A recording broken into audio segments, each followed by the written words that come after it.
Welcome back to the Weekly Watch Report, where we talk about things we watched this week. Weekly Watch Report on Monday, Weekly Watch Report on Monday, Weekly Watch Report on Monday, Weekly Watch Report on Monday. I don't have that much. I didn't watch anything. Yeah, I really don't have that much. I don't have that much either. I really... Let's get into the Weekly Watch Report, where we talk about what we watched this week. We did not watch anything. Where we talk about what we didn't watch this week. So I have a couple did things watch some I stuff. really do want to watch. Oh, I okay. want to watch Expats. I watched Yeah. Nicole Kidman, because every show Nicole Kidman is good. Yep. I will watch anything Nicole Kidman is in. Yep. I want to watch Expats. I need to catch up on Traders. I got to catch up on all my Bravo shows. I didn't watch anything. We have nothing. I was in the Bahamas. Yeah. That's so Yeah. funny. I put I mean, when Welcome to the Weekly Watch Report. Tuesday, Here's what I want to Wednesday. watch. Tuesday and Wednesday. We were here we're, all like, night on we Wednesday. were busy.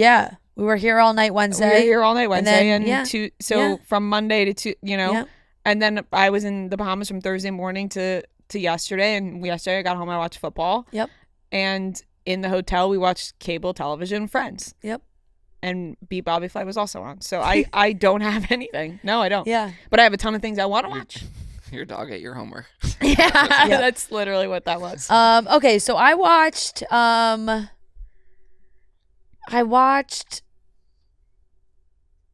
did watch some stuff, did I not? Yes, I did. Okay, I only watched like half of the Beverly Hills episode because I didn't finish it all. Forgot about that. People are like, damn, this Weekly Watch Report. Which I will give. Maybe you guys should have skipped this I'll give a segment C this plus. week. I watched Chicago Med and Chicago Fire, but I did not watch Chicago PD yet because Wednesday night I had recorded all of them so that I could actually watch. Normally I watch on Peacock like later, but I came home Wednesday and I really wanted to watch them, and I just didn't want to watch the commercial, so I like waited until 9:00 just to start them, and so I could fast forward. And Chicago Med, I will give I'll give this a B, and Chicago Fire, I'll give a B minus. I'm worried about Herman. I don't like what's going on with him. There was an explosion. He's not getting checked out. He's got to get checked out. Chicago PD, I haven't watched yet. Real Housewives of Salt Lake City, Part 3, Reunion. I will give that a B. It's a very tough scenario that we're in right now with them. And it's been announced, or whatever, the story came out that Monica is not coming back. And at the end of the day, I just feel like Bravo got put in a place where they like couldn't have her back. And I think Andy kind of alluded to it too when he's talked about it, that like the reunion is your case. Like the reunion is the public is the jury. Like we were deliberating on if like on your performance pretty much, right? And so I guess it seemed like maybe she did not really show the remorse that may have been needed for there to be any acceptance by the rest of the ladies for this to work, for her to still be on the show. There are a lot of like double standards, I think, for Monica and the rest of the cast. Obviously, the rest of the cast has been together for a while, but you know, they talked in the reunion how Heather lied about the black eye for months and months and months and months. Jen gave her the black eye. Heather insinuated some pretty crazy things, and Heather like apologized and was very emotional about it, knows that she did wrong, but like Andy kind of put her on the spot because he was like, look, like you insinuated it was a producer, that was like that we tried to cover it up, that there were all these things that you like may have joked about but were really serious and hurt people's jobs and could have risked people's jobs, and like you clearly didn't take that seriously enough. So fans were very upset with Heather in the sense that like, oh, Monica isn't coming back for what she did, but Heather can come back. Mm-hmm. So I definitely get that, because there's definitely some scenarios where they were coming at Monica too for like what she was saying about like her driving by Jen Shah's house. It's very interesting what things make them upset and what doesn't. it's like what really they latch on to and what they don't. But I guess, at the end of the day, it didn't work out where there was enough sway in favor of Monica still being on the show. And I guess that's fair. Like on a production standpoint, that's tough because like Monica claimed you're caught in lies. Monica claimed that she did tell them that she was a part of this account, and they said that never happened in the interview process. So that's Salt Lake City. You gave that a B? Yes. I think the 3-part reunion could have been 2. I wish it was 2. I would have been more invested, I think, if part 1 just like didn't even exist. Okay, so then I watched Love Island All-Stars. I'm not need to no catch up on all spoilers. that. No spoilers. I'll give it a B-. I'm watching it and I'm enjoying it. It is a little bit more like X on the Beachy than maybe I had anticipated. I kind of like didn't really think of that element of like X's but it is interesting because there's a lot of, I'm not so like looped in where I follow all these people that when their season's over, I know that like, oh, Georgia S was talking to this guy, or they like there's connections that they already had on the outside world that I wasn't aware of. So watching it, I'm like, oh shit, those two were talking. So there's a lot of that going on right now. I'm behind on a couple episodes because I didn't watch. And I watched the first episode of Masters of the Air. The first 2 are out, but I just watched the first one. Got to watch the second one. That is the new Apple TV Plus World War II fighter pilot show of Austin Butler and Barry Keoghan and Callum Turner. Is that the one? No, George Clooney did The Boys on the Boat. This is Steven Spielberg. This isn't is it? Spielberg, yes. Yeah. So in the same realm of like Band of Brothers, Pacific, all that. Very, very good. I will give that an A-. I'm very excited to watch that. Those are some great shows. I was also laughing because I was watching we watched the first episode with my parents, and my dad like, classic dad, watches all the war shows, and he knows so much about like World War II and the planes and the jets and the tank, like all the equipment, everything, the guy. And so he was very excited for a new show. He's loved the past shows.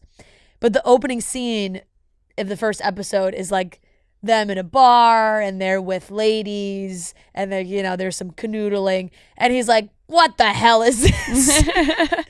He's like, I'm looking for the action. Like, get them in the planes. You need get a little them bit in of the- both. Yes. But I thought it was really, really good. And I did watch an episode of Next Level Chef because it came on after the Niners-Lions game. And I caught myself sitting and watching because the show is like they get these groups of chefs that audition, and in the audition level there's three levels, and they have to get to the top level, and then they could be drafted onto a team by some of these celebrity chefs, Gordon Ramsay and 2 others.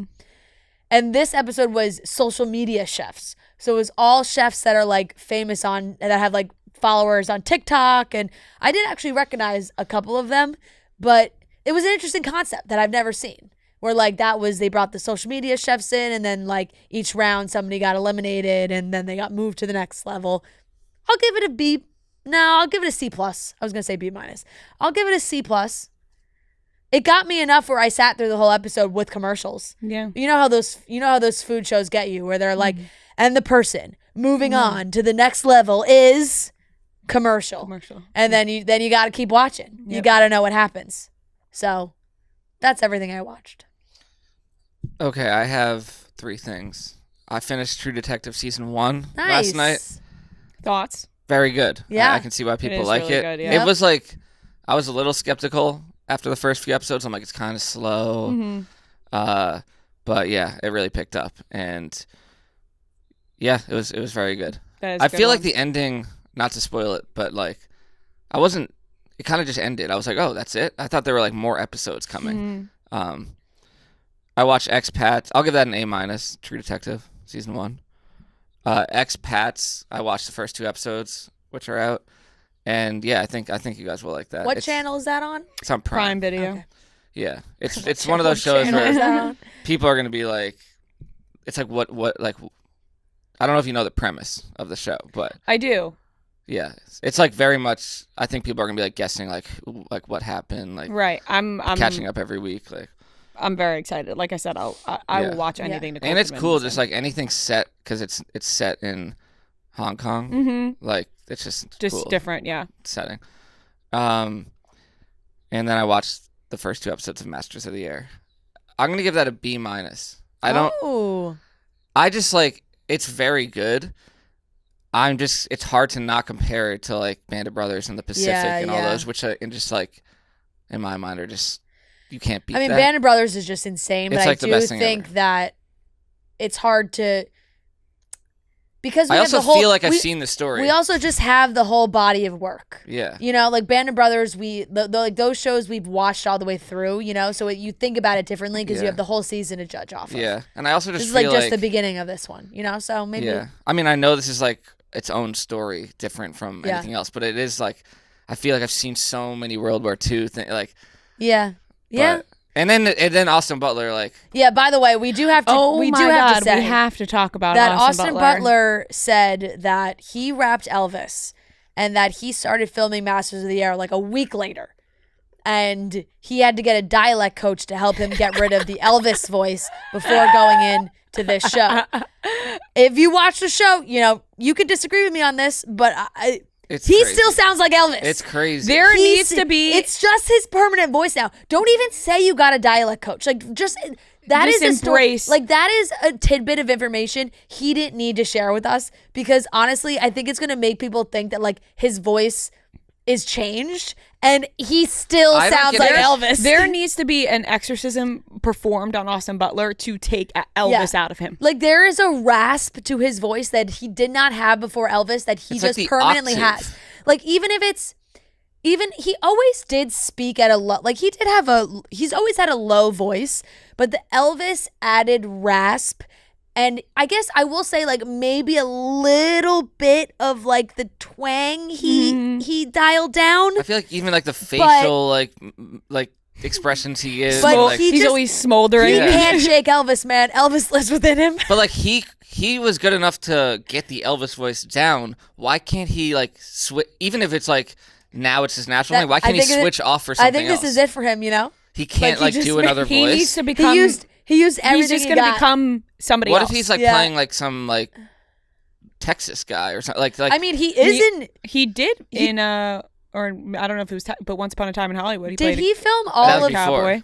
Did he film all of Dune, both parts before Elvis? I have no idea. Honestly, I didn't even know he was in Dune. Dune Part 2, I think maybe you'll be able to see. He's like he's unrecognizable in Dune, Oh, like his yeah, character. I never So watched that. I have no idea. But that also like it I just takes me out I tried of to it. watch I tried to watch Dune Part 1 and I like put it on too late and never finished Yeah. it. But I'm having that problem with Austin Butler in the show being like I can't stop thinking about him being Elvis, and then I'm also having Yeah. that problem with Barry yeah, because yeah. I'm like something about him like No. no matter what he's in, he's like a weirdo. No, and I do think that and it's unfair to him, but he's so Irish, and I feel like after Banshees and after Saltburn, where like he has obviously like you know he's Irish, but in Saltburn he has an accent, and him as like with his like American yeah. accent. I mean, it's good. Like he doesn't sound. no, it doesn't. But it's I'm more just like- it's a harder sell. I feel like he's Like just, Callum Turner with his American accent, I can buy into more than Barry. yeah. I guess I didn't even know Callum Turner was He's British. British. But I just think it's something about him. Maybe it's his character too. He's Yeah. just like typecast into this like weirdo Yeah. guy. Like every movie he's in, Yeah. he's like a weirdo. Yeah. Well, I'm excited to keep watching. Speaking of, I also forgot I didn't put it on my list, but I did go see Godzilla -1, which I did mention last week, but Yeah. I never put on the grade. So I will give Godzilla -1. I'll I'll give it an A-. Fantastic movie. Yeah, Really it was. liked it. Really, It really was. liked it. Yeah. If You have a chance to go see it in theaters, you should. It's in theaters now, and they're playing it like in It's always black and been in white. No, theaters. no, but like it's in theaters now as a black and white only. Oh. And they're it's called Godzilla minus color. That's what they're like. It actually says that. Wow. Wow. Black and white. That's fun. But yeah, it did like I just really love those 3 actors too, that I was like pumped to see them in something like this, which it gives me some bias for the score. Like That always helps. I'm very into Callum Turner these days. So I feel like that definitely comes into play a little bit. But I also didn't watch the second episode yet, so Yeah. All right. That's we'll all see. we got. We'll see All if it right. goes up for you. All right, those Rhea, I are. really enjoyed your list today. Yeah. I feel like joking, it makes I'm it. joking. I know, but I feel it makes a ton of sense why I don't No, have yeah. a list. Listen, sometimes you have weeks where you just I was away. And look, hey, people listen to this segment to maybe get some ideas or recommendations on things to watch. Rhea's just one of them. I have a ton of things that I Yeah, will watch this exactly. week, and I'll update on Wednesday. I'll do we tons should of just TV start watching like tonight. making a list where it's like things we want to watch, but we haven't had the time. That I list was is in longer another than my- country, and there was just cable television yeah, on the TV. the list of things that I want to watch is even longer than Yeah. what I'm watching right now. Yeah. Exactly. There's so much good stuff out there these days. Yeah. You know what? It's all coming back out. I know. For a while, we had a slump. And I still have a lot of movies I want to watch. All right, those are the things we watched this week, or what they watched this week.